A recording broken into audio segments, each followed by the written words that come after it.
Hello, vinyl community. This is Randy. Back to another video. Today I'm going to jump on this thread that was created by Michael, Class City Rocker. The name of the thread is the Non-Completist Record Collection. The Non-Completist Record Collection. I've seen a couple people do responses to this, and it's been interesting so far. The object of this video is to identify bands that you have all of their records, or at least a lot of their records, and you have to narrow it down to just one. So you're not going to be a completist for the band anymore. You're just going to have to choose the one record that you that you really want from them. So I'm not sure exactly about if they were specifically rules or not. Maybe it was a rule.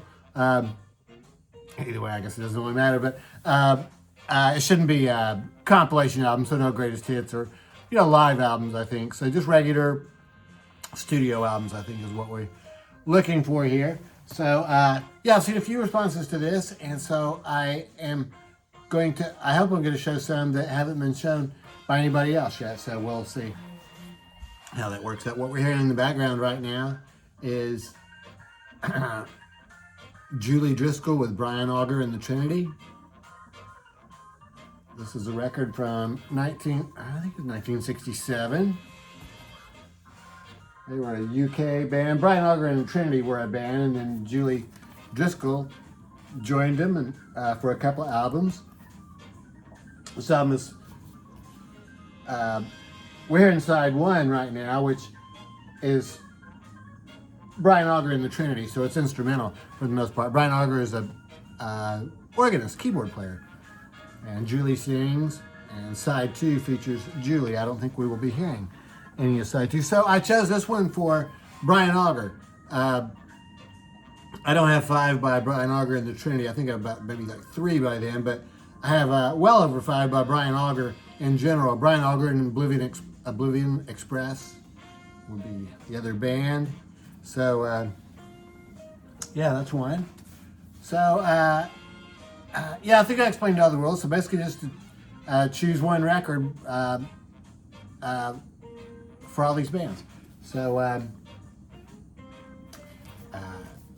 these aren't really in any kind of order. Free, Fire and Water. This is their third album. I think from 1970, and lyrics here.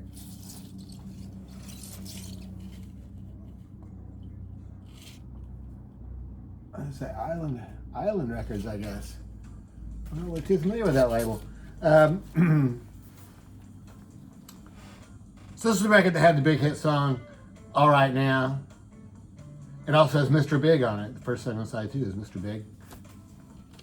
Other than that, it's just a good, solid, free album. And Paul Rodgers, I think, has one of the best voices in rock and roll. He would be a person that I would choose to sing for my band if I were putting a band together. Billy Vaughn.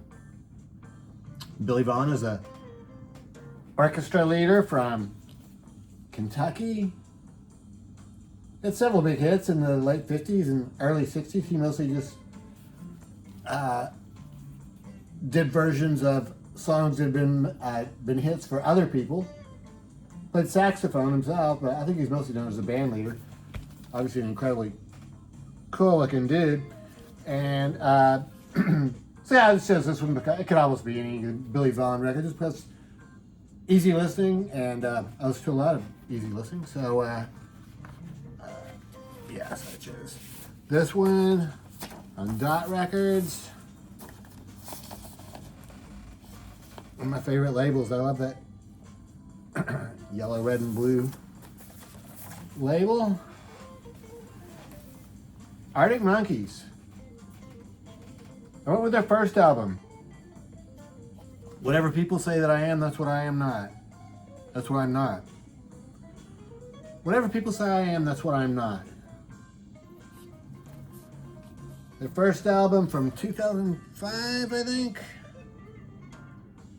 Something like that. I was just looking at their discography and Discogs. I was surprised to see that they haven't had a record since 2022, so coming up on 4 years, but I guess that's pretty typical for a band that's been around for 20 years. Four Freshmen. The Swingers. Four Freshmen are a vocal group, but they also played their own instruments. You can see they played horns, guitars, they did all their own accompaniment for the first few albums, I think, and then later on when they became more famous, I think the record company, Capitol Records went for more backing. And the thing I like so much about this one is it has a couple of those songs on it where they don't sing words. They just sing like do do do do do. So Dynaflow and Taps Miller, I think, are the two songs that I have in mind there. They also do a fantastic version of Lulu's Back in Town. Four Freshmen. That is on Capitol. Rainbow label. Dr. Dog. One of my favorite current bands is still out there playing. As far as I know, they're still out there playing. He came with this poster, very cool poster.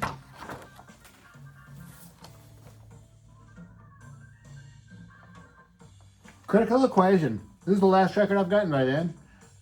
I really like all of their records. So I figured I would just go with the latest one. I'm not sure if they've had any since then or not. This is 2018. They surely have had some records since then. I'm not sure about that. The people in the band are color-coded. According to their shirt color there, you can tell who is who. Dr. Dog, band from Philadelphia. Indie rock, pop music. Very cool. Black Keys. Term Loose, such a fantastic album. A little bit different for them. It came with a CD, just cool. And this inner sleeve. I think it came with a oh yeah, came with a poster too. I had it on my wall for a while. One side is just blank. The other side is the album cover. Very cool. Album cover, very cool poster. Oh, gotta take it down. Okay. I have to deal with this in a little while. Al Kaiola.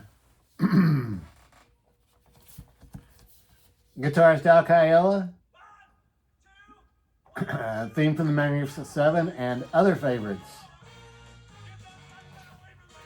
So I'm sure you know theme from the Magnificent Seven, used by Marlboro Cigarettes for many years to advertise their cigarettes. This has a lot of other, well, I think these must be songs from other movies, even though I really don't recognize the titles. Yeah, Al Kaiola.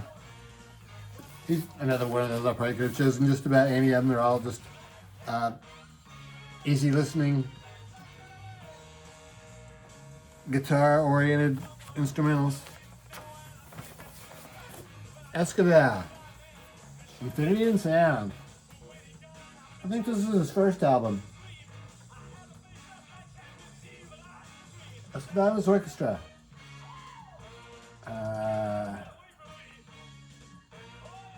Yeah, I don't really see the year on here, but I think this was the late 50s.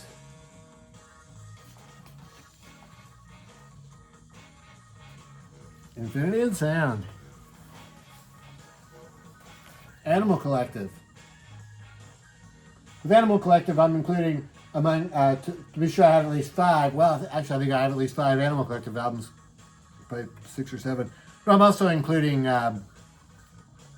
Panda Bear and Avitair in one of that too. So I have quite a few albums. But this is I think, sort of the obvious choice for them. This is the one that everybody has heard and has that hit song on it.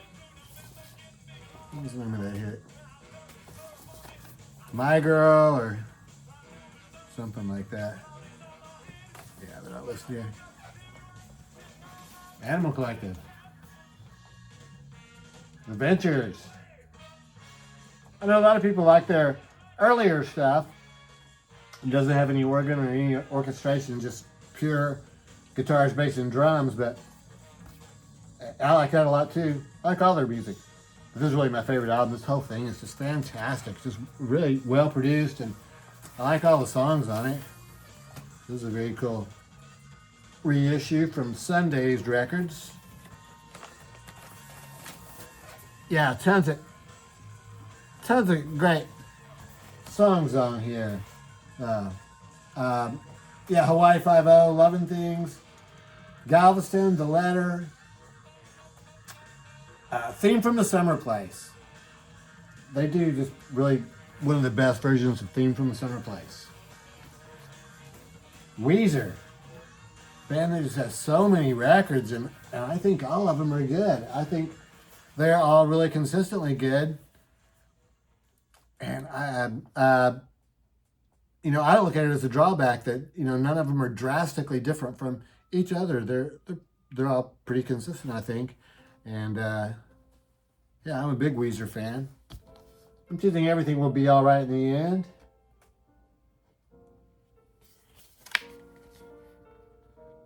Very cool. Album cover. I think it was about 2013 or so. I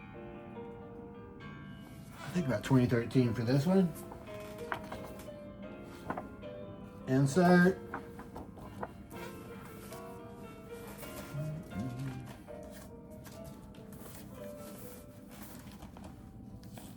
Custom label there. Robin Trower. I'm choosing Long Misty Days. I think Bridge of Sighs is the favorite for a lot of people. I like that one a lot too. I really like In-City Dreams a lot too.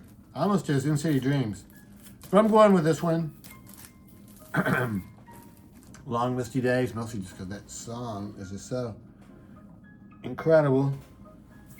Really one of my favorites, but the whole album is fantastic. Starts out with Same Rain Falls. Oh yeah, Hold Me. Fantastic. Check out Hold Me if you get a chance. Long Misty Days. The Raining Sound. Band from Memphis. Now that maybe they're based in North Carolina, Asheville area, perhaps. Greg Cartwright is the main guy in the band, and Greg Cartwright is one of these 4 people. I'm not sure which one he is. Oh, I pulled the wrong record. I got Home for Orphans. This is a good one too. This is sort of but this is sort of a compilation of their random songs. I meant to get Time Bomb High School. Anyway, I got the wrong one. Time Bomb High School would actually be the one. They're all excellent. This one would be good too, except like I say, it doesn't actually qualify. It is a compilation. Yeah, Sympathy for the Record Industry. Bob Newhart. I'm gonna choose his first album, The Button Down Mind of Bob Newhart.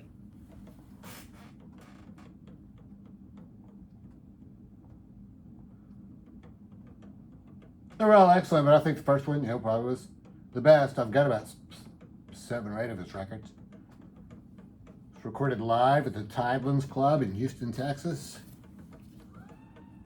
There's not too much crowd noise though, you can hardly hear it. He does this classic talking on the telephone routine, doing this. That is on Warner Brothers Records.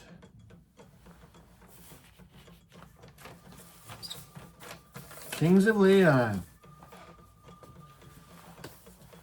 I think they've just recently put out a new EP. I didn't get it. I haven't gotten it yet. I'm gonna choose this one as if I can only have one of their records. I think I've got them all. There's about 8 or 9. I'll choose Come Around Sundown. This is fantastic. Starts out with The End.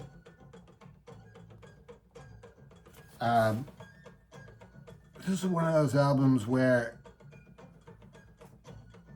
it's hard to know the songs from the titles, because I don't know if they really say the title all that often, but all 4 sides of this are fantastic.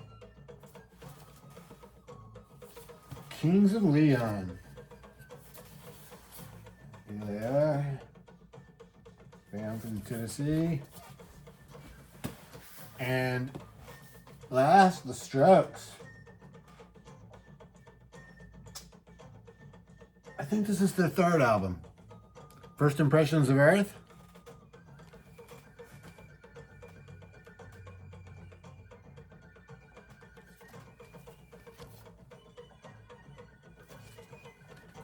Fantastic album.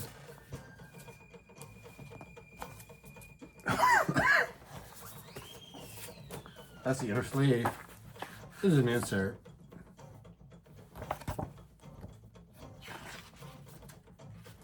Got the song lyrics here.